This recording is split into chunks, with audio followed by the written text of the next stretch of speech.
us. That is Stephen A. Smith, Chris Canty, and Jeff Saturday. Yeah. Back. Hope you had a wonderful summer. Fantastic. Good. Fantastic. Great to have you. CC, how's vacay? Oh, it's awesome. Finally got a break. Awesome. Yeah, got Good. a little sun, a little R&R. Yeah, There you go. Good. We're ready to roll. Some tips to give me of where I can go for vacation. Oh, well, I don't think you need any help in that department. No, I think you straight, my brother. I think you good.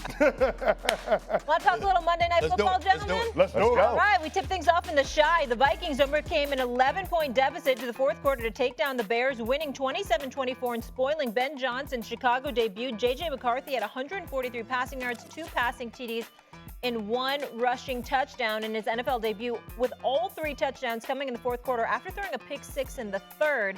McCarthy led his comeback. Here's J.J. and Coach O'Connell postgame fired up. What do you think he will remember most about this night? Getting the win. That's what I remember most. You know, just being here in the hometown, you know, it's a dream come true. And, you know, to all the kids out there, it's possible. And, you know, I just love my guys and can't wait to go to war next week. I told him at halftime, you are going to bring us back to win this game. And the look in his eye was fantastic. And the best thing is just the belief I felt from the team.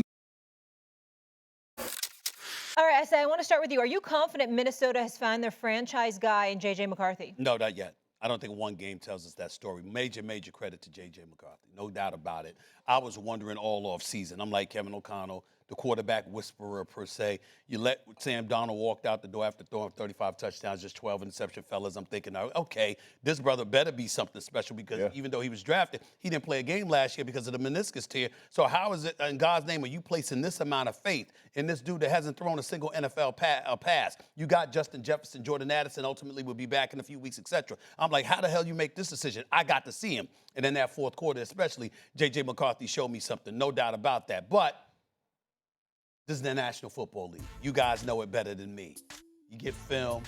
We get to watch you, see some of your habits, et cetera, et cetera. Let's see what you do as the season progresses. I don't think that that's the, we know definitively, but the bottom line is he put forth a good showing last night. I don't want to take anything away from him. He deserves all the credit in the world, but one game does not make a complete evaluation. That's all I'm saying. Yeah, you tripping, Stephen A. They got one. Yes, they got one. Yeah, they got one. And it's not even about the X's and O's or the physical traits or any of that stuff. It's the sports character of J.J. McCarthy. Okay. I mean, think about what he did through the first 3 quarters of that game. He was absolutely abysmal. 7 of 12, 56 yards passing, a pick 6, 35.4 passer rating, and a 4.6 QBR. That's about as bad as it can get. On the broadcast last night, Joe Buck and Troy Aikman talked about the game snowballing on them midway through the third quarter when they had a double-digit deficit. But that kid kept fighting. He kept playing. And it basically reminded all of us that J.J. McCarthy is a winner. Yeah. And I'm not just talking about winning a national title at Michigan. I'm talking about his entire life. Yes. Since his sophomore year in high school, J.J. McCarthy is 64-3. Yeah. And that tells me that this kid has the intangibles. He has those innate leadership traits that make people around him believe in him, regardless of what the circumstances look like. That's right. And last night, it would have been easy for everybody on that Viking sideline to tap out, including the coaches. It would have been easy for the guys on defense to say, you know what, we only got 50 yards passing and 30 yards rushing through 3 quarters. It ain't going to happen for us tonight. Yeah. It would have been easy for Kevin O'Connell to say, you know what, let's just run the football and get out of here because we ain't going to get this one. It would have been easy for everybody to just say, you know what, we're not going to get it tonight. We'll regroup for week 2. That's right. But they didn't do that. And the kid came out in the fourth quarter and was throwing dots. Yeah. I mean, their first third down conversion didn't come until the touchdown throw to Justin Jefferson at the beginning of the fourth quarter. The first 3 quarters was bad, but the fact that the kid had the mental fortitude to fight through it and get on the other side of it, we saw him grow up in real time in his regular season debut. Yeah, no, I fully agree. I think knowing that the training camp he went through the year before, right before the injury, and then to Stephen A's point about them letting go of Sam Darnold. What I loved about last night was after the pick 6, he starts to let it rip. He has no back down. He's just like he bulls the neck, and some dudes shrink back and some guys don't. And you don't ever know until you get in that situation. And what they found last night was he ain't got any back down in him. He's going to step up, keep making throws. He's going to go find Justin Jefferson, which is every good quarterback should go do. He hit him on that out route, and all of a sudden you saw like the light turned on. He's like, I'm going to go. Then he comes back the very next play for the touchdown in double coverage and throws it into the hole in double coverage against him. So he started to trust his players, and you saw the players start to trust in him. I thought O'Connell did a fantastic job. They continued to run. Then he hits the Aaron Jones, which is a hard pass to a running back. That's a hard right? throw. That's a running back. It's not a receiver. So the running back's turning back to make that catch. He puts the ball right where he should. So to your point, I think it is the intangibles. I think it's the it factor that we always talk about, but you never can put your finger on it until the lights are the brightest. That's what he showed to me last night. You know, it's real nice. And somebody that didn't play football, because I'm talking to two champions here, I could be very, very intimidated, but I'm Stephen A. That ain't going to happen. Because that's number one. Number two, you know what? Again, I'm brilliant because I know I'm not. I listen to those who are. You know I listen to you every morning, terrorizing America at 6 o'clock in the morning. You know I'm watching you all the time. I've been working with you for years. I know the things that y'all said. To the level of consistency oozing out of y'all mouths right now, y'all are the ones that have repeatedly stated throughout the years, one game does not make a season, does not make a quarterback. I mean, it's nice to see somebody perform, but what about once the film is out? What about once they've got a chance to familiarize themselves with you and what you bring to the table? We've got to learn then. I didn't make that up. I got that from y'all. But somehow, some way, we going to sit here on national television and act like y'all didn't tell me this. Listen, I would tell you that is a very truthful comment, and, and I respect the heck out of it. This is where I would differ. O'Connell, to me, is the difference maker because he doesn't put quarterbacks in bad position. He's made Sam Darnold a household name. Yep. What, they went 14 last year? 14-2 before they nosed out the last two games. But as you look at what he's capable of doing, that's why you have so much faith in McCarthy, is because it's the tandem. It's not just he's got to go do it. He has a coach, and he's got Josh McCown, who's another rising coach in the ranks, who is a fantastic guy, and helping him come along. I think that's why I would say I have more trust in a one-game snapshot than typically I would say. And the talent surrounding him, too. Oh, no doubt about that. No doubt. And I know you're right about the pedigree because, I mean, listen, national championship, when they won the national championship in Michigan a couple of years ago, he was third in QBR behind Jaden Daniels and Bo Nix. That's right. So we know that he's a dude. We know he's got those intangibles. I'm looking at size. I'm looking at arm strength. I'm looking at the quickness of the release. I'm looking at pocket presence. I'm looking at those things, too, because, again, we're listening to y'all, hearing how y'all evaluate quarterbacks. That's what I do when I'm watching. You say, if you didn't play, that's what you got to do. You got to listen to the cats that have. Sure. You got to watch. You got to see. You got to read. You got to study. You got to look for consistencies and inconsistencies. Who's doing what? What leads to one being successful? All I'm saying is I looked at him last night and I said, okay, I like him. He's tough. He ain't backing up. But in the same breath, I'm also saying to myself, okay, they were getting at him for those first 3 quarters now. Yeah. What if they see something that they can emulate for future reference? That's all I'm thinking. Oh, absolutely. But I co-sign with everything that Jeff said about Kevin O'Connell. When have we seen a week 1 starter for Kevin O'Connell not have a good season? Right. That's true. It's crazy. We've seen them end the season very badly, though. Yeah, we've seen them end the season very badly. But I don't think anybody is going into this year thinking that the Minnesota Vikings are actually going to win the Lombardi Trophy this year. Okay. More impressed with O'Connell or McCarthy in that comeback? Ooh, I'd have to say McCarthy. I mean, he's done something that we quite literally have not seen before. Double-digit deficit on the road in your regular season debut. Right. And you end up scoring 3 touchdowns in the fourth quarter. Yeah. You threw 2 in, pretty nice throws, both of them. And then you ran one in on a designed quarterback run. From a physical standpoint, there's nothing that J.J. McCarthy can't do at the quarterback position. And in prime time. It's a great question. I would say this. Like, what I loved about what O'Connell did is not only did they let it rip offensively, he got Brian Flores. They picked it up in the second half. They started blitzing the daylights out of Caleb Williams. They just were like, look, we're not going to get run out of here. We're going to go down swinging. They got super aggressive on defense. They ran the ball very well in the second half, which helped McCarthy kind of come along. So I loved what McCarthy did. O'Connell set him up to be successful for sure. We'll leave it there. He's got another primetime game next week because they're going to play the Falcons on Sunday Night Football. The Vikes are favored by 4.5. Speaking of Caleb Williams, so he started off the game firing on all cylinders. wasn't able to sustain the success. After completing 13 of his 16 passes in the first half, Williams finished the game with an NFL worst off-target rate of 29% in Week 1. Canty, encouraged or discouraged? You have to be encouraged, even though there are some things that he certainly needs to improve on. You saw some of the movement skills that we got at USC and at Oklahoma on display. Yeah. That dart that he threw to Rome Odunze, he's rolling out to his right down the sideline. In the red zone. Bullet. Let me tell you something, Molly. There's only a handful of quarterbacks that can make that throw. That's special.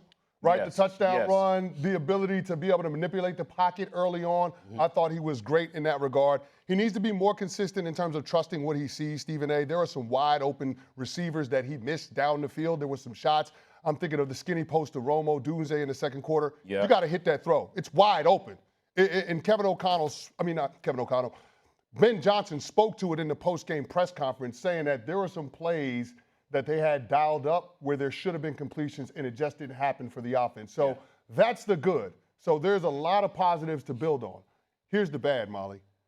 The plays that Caleb Williams has when he doesn't understand when the journey is over, when the play is over, become problematic. Yeah. I'm thinking about the intentional grounding that he got at the end of the third quarter that led to a Cairo Santos missed field goal. Yeah. Those types of things can't happen.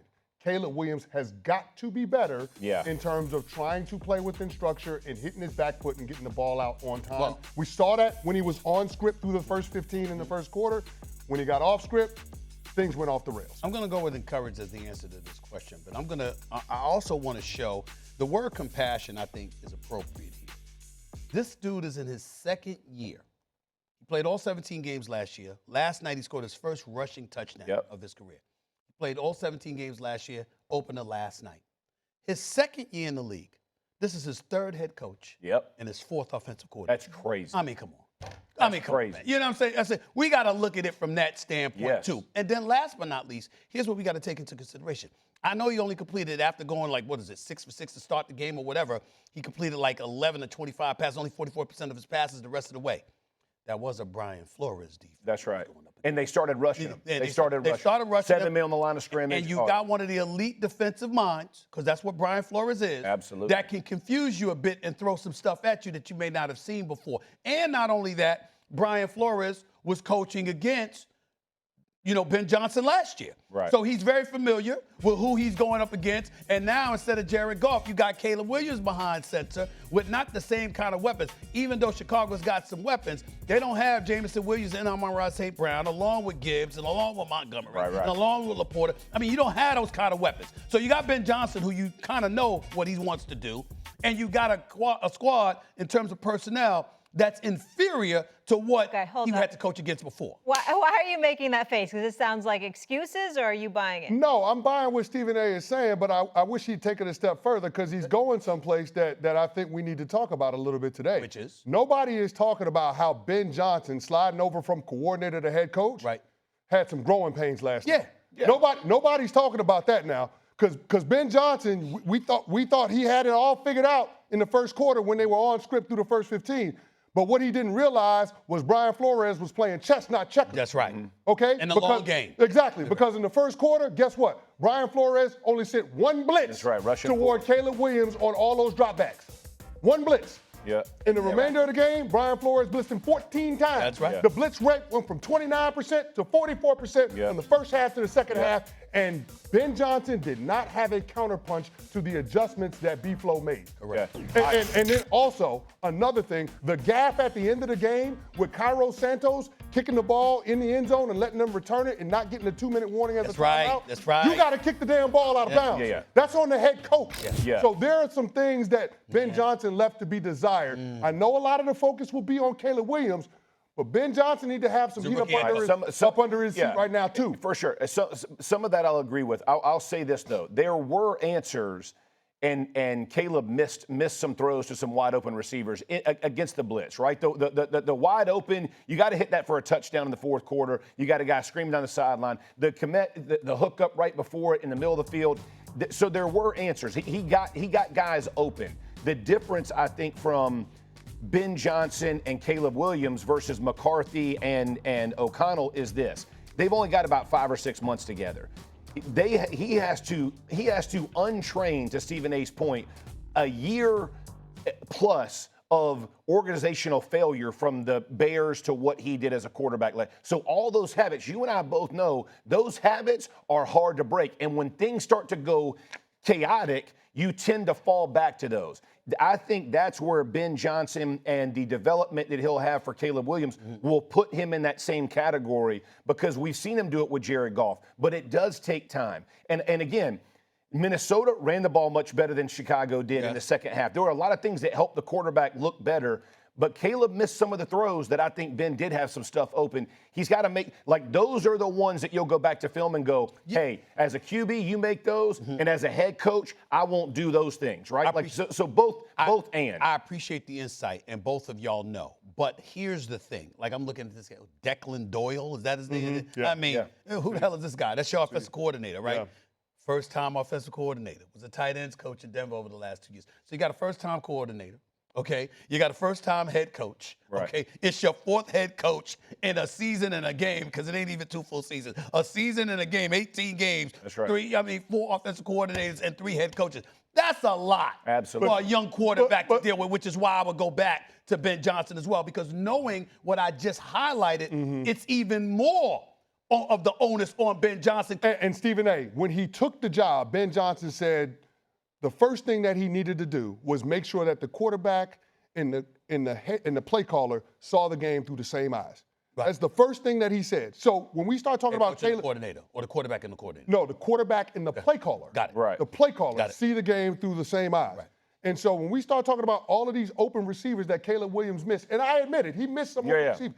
That's also on the coach. Right. Like, he's got to help he's got to help those guys. And all of that being said, Stephen A., with everything stacked up against Caleb Williams, you still had a double-digit lead at home against the division opponent in the fourth quarter, going up against a quarterback who had never started an NFL game before. You got to find a way to be able to win that game. Yeah. Which is about your defense, because Dennis Allen, a former defensive coordinator, a former head coach who's now back to being the defensive coordinator. Right. You got to find a way to get at McCarthy and shut that, because he's a rookie. Yeah. That's what he is. He's rookie. You got to find a way to shut him down and prevent him, especially with Jordan Addison not being out there. Yeah. You got to be able to pull that off. Caleb Williams, I will say this about him as well. After they were down, him taking it down and scoring was a big deal. Like, he responded as well. Again, he's not in charge of special teams, what happens afterwards, but he did give his team a chance, right? He scores. Now they're down by 3. You hold them. You get a chance to go tie the game, possibly win the game. Unfortunately, it don't work out that way, but I like the response by Caleb Williams. Let's see how he responds. Week 2, Detroit Lions. That one's at 1 Eastern. Ben Johnson against his former team. It's going to be a lot of fun. I mean, if there's ever been a must-win for both teams. Yeah, exactly.